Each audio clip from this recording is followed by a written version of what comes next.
Unang-una, ako po yung nagtataka, Ginoong Pangulo, pagka po pala si Senator Ping Lacson ang magdi-deliver ng privilege speech, wala pa po tayong nate-take up na kahit ano. Siya pala ay masyadong special dito sa chamber natin. Kasi po, pagka kami, lalong-lalo na ako, minsan patatapusin na lahat muna. Aabot po ng halos alas 7 hanggang alas 8 ng gabi. Kaya kung minsan po, pag ako nagdi-deliver ng speech, wala na si Senator Lacson. Ganun po pala siya ka-importante. Majority Leader, I think you should answer that particular Yes, Mr. President, statement.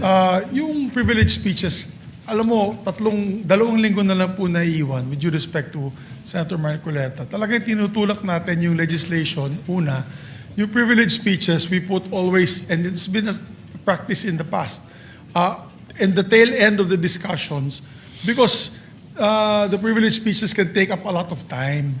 Yung nangyari po kasi kahapon, just sa speech ni Senator Marcoleta, with due respect to the two sides, binanggit po niya yung pangalan ni Senator Lacson. So it is obvious that Senator Lacson would like to respond. So usually when it is personal and collective privilege, especially when they're trying to defend themselves, kasi gusto mong i-defend depensa ng sarili mo, binibigyan po natin ng pagkakataon. Ang senador na tumayo at any given point in time. Kaya kung sinabi din po sa akin ni Senator Marcoleta kahapon na ito po ay personal and collective dahil galit ako kay Senator Lacson, ginawa kong agad-agad. Pero hindi po niya kwento sa akin ano yung purpose ng kanyang speech. Kaya nung ninapitan niya po ako first speech, binabigyan po natin Senator Tulfo muna, pagkatapos si Senator Tulfo, Senator Marcoleta naman po. Pero yung laman po ng speech ni Senator Marcoleta ay binabanatan isang membro ng Senado. Obviously, that member of the Senate will stand and defend themselves. We have to give them priority. It goes for any member of the Senate, Mr. President. We will give that privilege to any member of the Senate. Thank you. All right, thank you. Sir President, ang sinasabi ko lamang po ay ngayon ko lang po na nakita ang ganitong special treatment. Hindi ko naman sinasabi, Mr. President, na lahat ay ganito. Kasi po yung yung una pa po bago ito, Mr. President, naalala ko, tinapos muna lahat po ng bisita, pati po yung mga galing sa Southeast Asian Games. At kahuli-hulian nga po, inabot po ako ng alas 8 ng gabi. Yun lamang po. Ngunit gusto ko pong makapagtanong sana sa ating ginagalang na Senador Ping Lacson kung siya po ay papayag. My pleasure, Mr. President. Hindi ko po alam, Sir President, Your Honor, kung paano ko, sana ko mag-uumpisa sapagkat hindi ako ang subject matter ng aking dineliver na privilege speech kahapon. Kaya kung sagutin at iisa-isahin sa inyo, ngunit ang nangyari, parang ad hominem ang nangyari. Sa akin po, natutukoy lahat ang inyong privilege speech ngayon, samantalang ang inaasahan ko ay sasagutin nyo yung privilege speech kahapon. Kasi kung ganun pong mangyayari, Mr. President, malilihis na naman po tayo sa inaasahan ng ating mga mamamayan.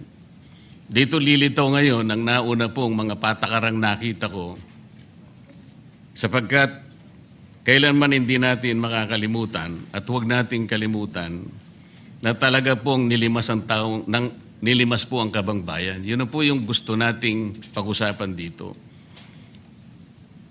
Kung sasagutin ko po ng isa-isa ang ibinibintang po ninyo sa akin, maliliis na naman po ang pinag-uusapan na kailangan na po ng taong bayan na malaman na po ang katotohanan. Sino po ang may pakana?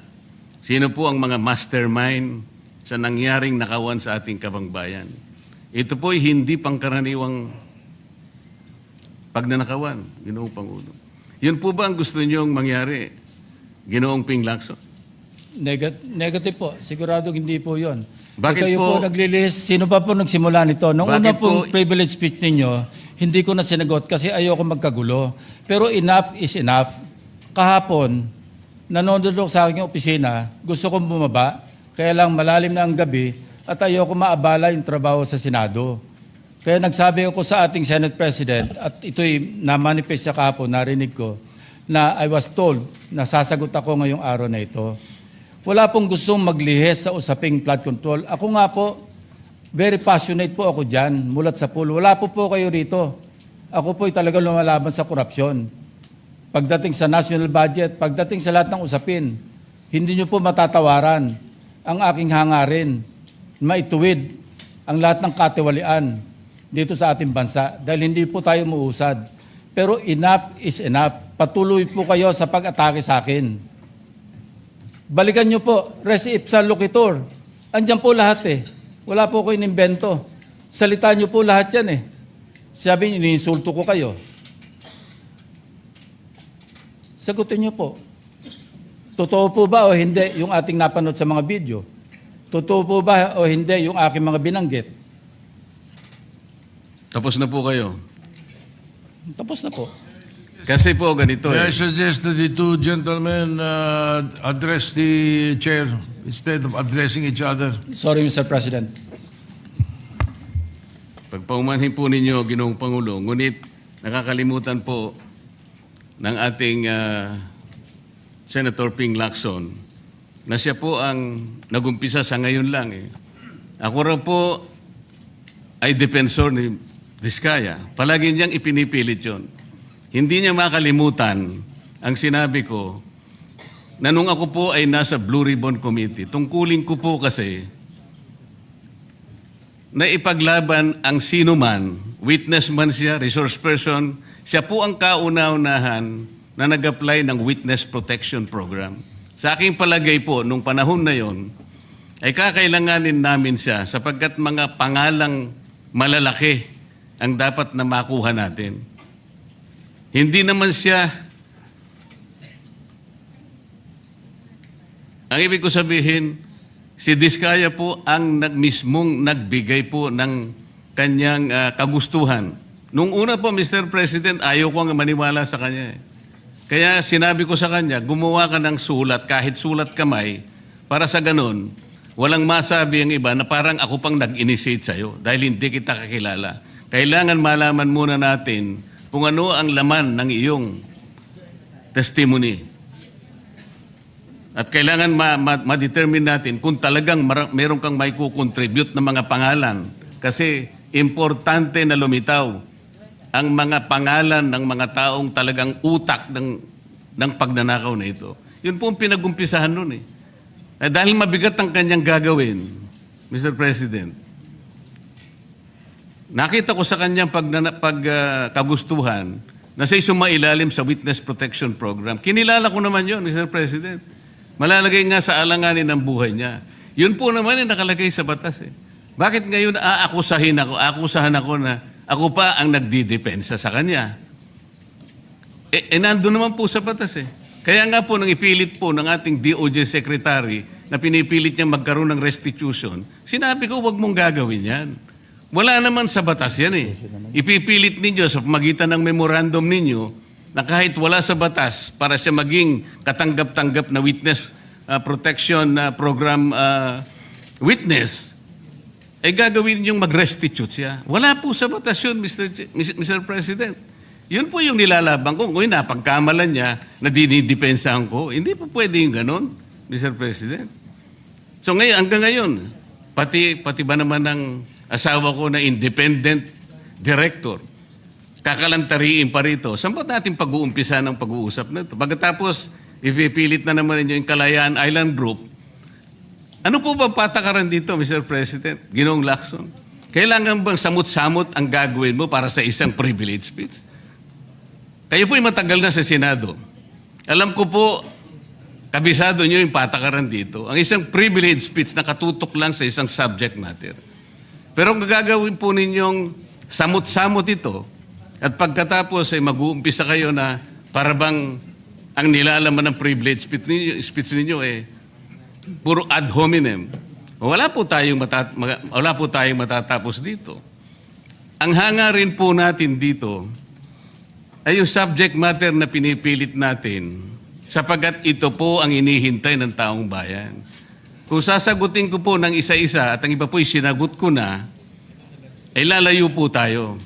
Ang akin pong tinatanong sa aking privilege speech kahapon ay bakit parang hindi ninyo pinagbigyan ang ibang mga tao na napakarami nilang dapat sabihin para sa ganun malaman natin ang katotohanan. Kayo po ang nagsabi, Senator Lacson, Mr. President, napupuntahan natin lahat ng lugar na kung saan ang ebidensya. Hindi po ba kayo po'y nagpahayag noon dito sa plenaryo, Mr. President, Senator Lacson, na sinabi nyo na ang presidente ay name drop ni Yusek Bersamin. Hindi ko man lang po nakita yung kanyang katauhan na ipinatawag nyo dito. Samantalang napakalaki ng dapat niyang ipaliwanag sapagkat kayo po ang nagsabi sa pamamagitan ng pagtitiwala ninyo sa ibinigay na testimony ni Yusek Bernardo na niname drop niya ang presidente. 100 billion pesos po pinag-uusapan dito na kung saan ang porsyentong tinanggap nila sang-ayon din sa inyong pagpapahayag ay 8 billion pesos. Nagtataka po kami, ang taong bayan, hindi nyo man lang pinatawag si Yusek Bersamin. Nagtataka din po ako. Alam po ninyo ito. Nakiusap, nagpresenta si ex-Governor Chavit Singson. At iminungkahi ko po sa inyo at ang sabi nyo, sige po, sa susunod na pagdinig natin, ay iimbitahan natin siya. Sapagkat marami raw siyang gustong ibahagi sa ating pagdinig tungkol sa mga project sa Ilocos. Ngunit hindi po nyo tinawag.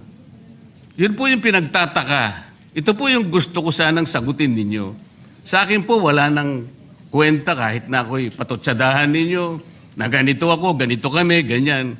Hindi na po mahalaga sa akin yun eh. Ang mahalaga po, Mr. President, ang taong bayan ngayon na naghihintay ng kasagutan sa maraming katanungan nila kung magagawa pa natin na buklatin lahat ang dapat buklatin. Kilalanin kung sino dapat kilalanin. Ang gusto ko pa po sana, Mr. President, sana sagutin po ninyo, Senator Lacson. May I respond, Mr. President? May I respond, Mr. President? Yes, please, go ahead. Mr. President, Your Honor, have you read the partial committee report? Ganito po ang nangyari, Mr. No, have you read President. the partial committee report? That is my question, Mr. President. Binasa ko po, ngunit hindi ko po magawan ng paraan kung paano ko po itatrato. Kasi kahit na po ganun ang nangyari, tiningnan ko po eh. Kaya lang, sabi ko sa mga staff ko, nung mag-meeting kami, bakit ka ako wala man lang pirma ito? Ito po italiwas po sa inyong ipinahayag kahapon. Sinabi niyo rito, If I may be natanggap allowed, ko. Mr. President. Patapusin niyo muna ako para may paliwanag ko kung bakit hindi man lang ako sumagot sa inyo dito sa ibinigay niyong material na ito. Kasi sinabi po ninyo, for one, I have it on record that his office already received a copy of the BRC Parcel Committee report as early as February 11, both hard and soft copies, but he has not signed it, even with I dissent remark. It follows that as chairman, I was first to sign before routing the same contrary to his claim that I did not. Kahapon lang po namin nakita ito, Mr. President. Pero hawak ko po dito yung ipinrint naming kopya na nakuha lang namin sa isang link sa PDF document. Kami lang po nag-print nun. Wala pong pirma. Mr. President, we assume that it came from the office of Senator Lacson or probably from the Blue Ribbon Committee. I would not assume otherwise. So sabi ko, kung walang pirma ito, wala man lang covering letter, ano bang gagawin namin dito? Gagawin ba nating banderitas ito? Ganun po ba yung pagbibigay ng isang importanteng dokumento? Kung inaakala po yung importante ito, bakit wala naman pong pirma man lang? Sa akin palagay, hindi po ganun ang pagtrato sa amin bilang miyembro ng Blue Ribbon Committee. Dapat man lang sana, kahit na initial nyo lang po at meron siguro kayong instruction doon, anong gagawin namin dito? Now, before Senator Lacson responds, will you answer the question? Did you read it or not? That was the question. Yes, Mr. Are President. you ready? Okay, Senator Lacson, go ahead. Yes, Mr. President. I mentioned it in my privilege speech. Binigyan po natin ng tikitikis ang kopya na may watermark ng kanilang opisina. Una, nagkaroon po tayo ng isang masamang experience na nag-leak yung nauna ng ni-route na committee report. So naisip namin, para matunto natin kung saan opisina manggagaling ang leak, bigyan natin ng tikitikis ang kopya, hindi po talaga pipirmahan yun kasi advance copy po yun eh. Nasabihan po namin ang kanilang mga staff na kapag ready na sila na pumirma at nabasa na nila, hudyatan nila kami, ipapadala namin yung physical or yung hard copy. Nandun po yung signature page, nakapirma po ako doon. Hindi ko po pwede ikalat yun nang wala akong pirma kasi ako yung chairman. Hindi niyo po narinig yung aking paliwanag sa aking privilege speech na talagang walang pirma yung aming ikinalat sa bawat miyembro. Dahil yon para lang mapabilis kasi 400 pages po, alam ko magtatagal mabasa. So para simultaneously, isipin niyo po Mr. President, kung isang kopya lamang yon na aking igagala sa 17 o 20 miyembro ng Blue Ribbon Committee, isang taon po, baka hindi pa tapos mabasa. So gumawa kami ng nag-devise po kami ng isang pamamaraan para simultaneously, sabay-sabay nila mabasa with the advice to their staff na kapag nabasa na at ready ng pumirma, sabihan kami, dadali namin yung kopya na mayroong signature page at sa kanila pipirmahan. Katunayan kahapon po si Senator Bam Aquino. Binigyan namin sa kanya yung may signature page at pumirma siya. Hindi po matatapos kung yung 467 yata na pages, iisa-isahin namin iikot. Mahirap po. Gumawa na nga kami ng paraan para matakil na sa floor, ma-defend ko, at makabove forward tayo na tulad ng binanggit ko sa aking privilege speech, simula na tayo uli ng mga panibagong pagdinig. Ngayon, sinabi po ni Senator Marcoleta na bakit hindi inimbitahan si Undersecretary Bersamin. Kaya ko po tinanong, kung nabasa niya na yung report, kung meron po siya may ipakita sa akin doon sa committee report o doon sa TSN, doon sa minutes ng pagdinig na nabanggit ang pangalan ni Undersecretary Bersamin. Bukas na bukas din po o bigyan natin 3-day notice rule. Tatawag po ako ng pagdinig, ipapatawag natin si na kung saan si Undersecretary Bernardo gumawa ng personal na sulat kay Pangulong Bongbong Marcos. At sinasabi niya doon na ito yung mga personalidad na alam niya, na naalala niya na mayroong allocable at kung ano-ano pa. Wala po sa Blue Ribbon Committee minutes yun. Sa labas po yan sa plenaryo, sa DBCC, sa National Budget Deliberation. So kung may papakita po sa akin ng ating kasamahan, Senator Marcoleta, na mayroong isang mention sa affidavit o sa salaysay ni Undersecretary Bernardo na binanggit si Undersecretary Bersamin. Di tumawag po tayo ng pagdinig at mag-motion siya na ipatawag kung sino man ang gusto niya ipatawag. Ngayon, si Governor Chavit Singson, wala naman pong paliwanag. Ano po yung ite-testify? Konektado po ba sa issue at hand, which is the flood control projects? Kung konektado po, sana sumulat po siya sa chairman at sinabi niya, ito yung lalamanin ng ite-testify o ito yung naka-attach yung draft affidavit ni Governor Chavit Singson. Sino naman ako para tumanggi na ipatawag kung sino man yung resource person? Nagpadala nga siya ng surprise witness, siya lang nakakaalam eh. Hindi ko po inawat eh. Mr. President. No, sandali po, hindi pa ako tapos. At nung hinanap kong pilit, pinagtanong ko yung mga addresses, lahat ng mga kakilala ni Gutesa.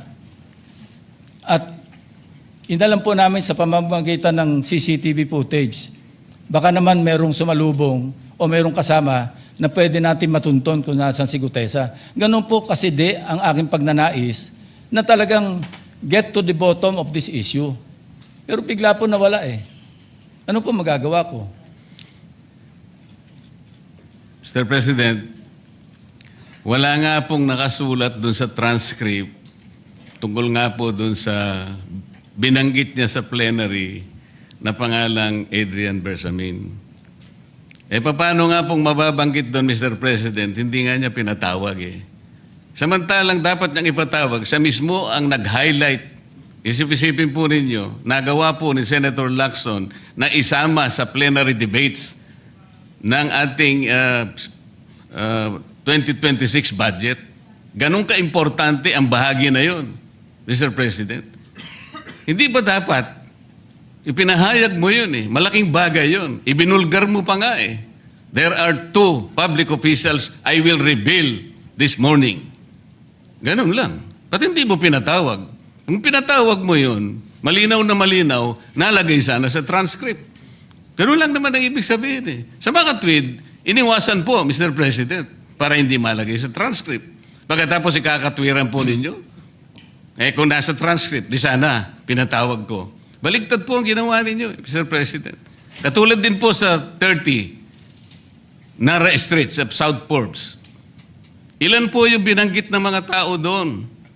Hindi ko po sinasabing totoo yun, pero for purposes of the inquiry and investigation, kung talagang ganun, kalawak ang inyong pananaw, dahil pati nga po yung pagpunta ni Gutesa, pati CCTV po ipinakita ninyo. And dami po sana ng pagkakataon na nakita sana lahat ng mga binanggit ni Saldico na mga ginamit na sasakyan. Makikita doon sa pagitan ng alas 9 hanggang alas 10 ng umaga. Tawagin natin yung kung sino man yung security agency doon. Pero hindi po ninyo ginawa eh. Pero sasabihin po natin, you wanted to emphasize one point. Kung nasaan ang ebidensya, ay talagang pupuntahan natin. Kayo po ang inconsistent eh.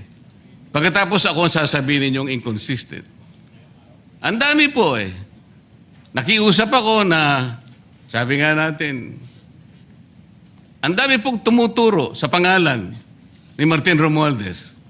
Inimbita po ninyo, hindi dumating, nakiusap ako, naimbitahan uli. Ang sabi po ninyo sa pamagitan ng inyong interview, kung pupunta siya rito, welcome. Kung hindi siya pupunta, wala tayong magagawa because of interparliamentary courtesy. Mr. President, hindi po karaniwang pagnanakaw ang nangyari sa kasaysayan ng ating bansa. Hindi po ba ninyo naiisip, mismong kabang bayan ang tumagilid pagkatapos magtatago kayo sa prinsipyo o doktrina ng interparliamentary courtesy? Kung ako po ang chairman ng Blue Ribbon Committee, Mr. Chair, Mr. President, hindi ko po igagalang interparliamentary immunity sapagkat ang pinag-uusapan dito ay interes ng mamamayan. Huwag po tayong magtago kung saan-saan. Sinabi po ninyo, Mr. President, Senator Lacson, yung Apostille Convention. Hindi pa pinahayag po ninyo sa isang pag-i-interview ninyo na kung si Saldico lamang ay makakuha ng isang subscribe statement, kahit sa Zoom lang, ipatatawag namin siya. Bakit hindi po ganun ang ginawa ninyo? Pwede naman siyang mag-Zoom pagkatapos na magkaroon ng apostilled sworn statement. Bakit hindi po ninyo ginawa? Meron naman pong Zoom eh. Natatakot yung tao. Nanganganib ang kanyang buhay. At palagay ko naman, nanganganib nga talaga. Iintay pa po ninyo na humarap sa inyo? Pwede naman ang Zoom eh. Kung talagang gusto nyong tuntunin ang lahat ng mga ebidensya na dapat nating puntahan. Ito po yung pinupunto ng aking privilege speech kahapon eh. Hindi ko nga po alam na kapag ako po ang magdi-deliver ng privilege speech, Mr. President, palagi po kayong nawawala. Kasi nga, nasa bandang huli na po ako eh. Pero kung talagang gusto nyo lamang, alam nyo naman na sa agenda po natin kung sino po ang tatayo para mag-deliver ng privilege speech eh. Ayoko pong isipin na sinasadya ninyo. Ngunit narinig naman po ninyo eh. Mr. President, pagkatapos isasama yung Kalayaan Island Group, ano po ba talagang pinag-uusapan natin dito? Yung kapakanan ng bayan, pinipilit po nyong pinagtatanggol ko ang China. Sa March 12 po, Mr. President, Senator Lacson, sana po may panahon kayo sapagkat ipinatawag ko sa magitan ng isang resolution at ito po ay alam na ni Senator Erwin. Pinatawag ko po ang NAMRIA, pinatawag ko po ang Philippine Coast Guard, Philippine Navy, ang DFA, pinatawag ko rin po si Justice Carpio at saka yung professor sa UP. At kung sino man po ang interesado, pero once and for all, malaman po natin dito kung sino ang sinungaling, kung sino ang makatsina, kung sino ang naggagaling-galingan at nagpapanggap na expert in international law. Sana po, Senator Lacson, nandun po kayo. Mr. President, may we hear from the chairman of the Foreign Relations Committee because his name was mentioned. May I just confirm if indeed he will call for a hearing and invite those people mentioned, Mr. President? With due respect. Well, as requested, if you would like to respond, Senator Erwin Tulfo. Thank you, Mr. Chair. This morning, I have received a letter from the Department of Foreign Affairs citing that they cannot attend, including NAMRIA, Mr. Chair, and we have already written to the various chiefs of staff of the members of the Committee on Foreign Affairs. They cited, including NAMRIA, that they cannot attend because of the fact that it is a matter of national security, Mr. President. And I also have a copy that will be sent to your office, Mr. President. The reason given by NAMRIA, the Armed Forces of the Philippines, and the Department of Foreign Affairs, Mr. President. In other words, Mr. President, the gentleman from Pampanga and Tarlac is confirming something that is not confirmed. Mr. President, that is too much of a statement. Kausap ko pa lamang ang chairman at kaming dalawa po nagkakausap at niremind pa nga ako noong mga nakarang araw na March 12, okay ka na. So, ang sabi ko sa kanya, ito po ang dapat nating maimbitahan. Bakit naman po nagkaroon ng issue sa national security ang pagdinig tungkol sa usapin sa West Philippine Sea? Mr. President? Ito na naman po ba ay patakaran para ilihis na naman? Hindi po pag-uusapan dito kung ano-ano mang klaseng teritoryo pag-uusapan dito. Ang pag-uusapan lang natin ay yung masigalot na pinalalaki nila at hindi nila maintindihan na walang kamatayang West Philippine Sea. Nakalagay po kasi sa Administrative Order number 29 dated 2012, Mr. President. 14 na taon nang nakararaan, minanduhan mismo ang NAMRIA at ang DFA na mag-submit ng mapa at mga charts sa opisina ng United Nations General as UN Secretary General at inotify ang lahat ng international organizations katulad ng IHO. Ano po bang ibig sabihin nun, Mr. President? Alam po ba ito ni Senator Lacson, yung Administrative Order number 29?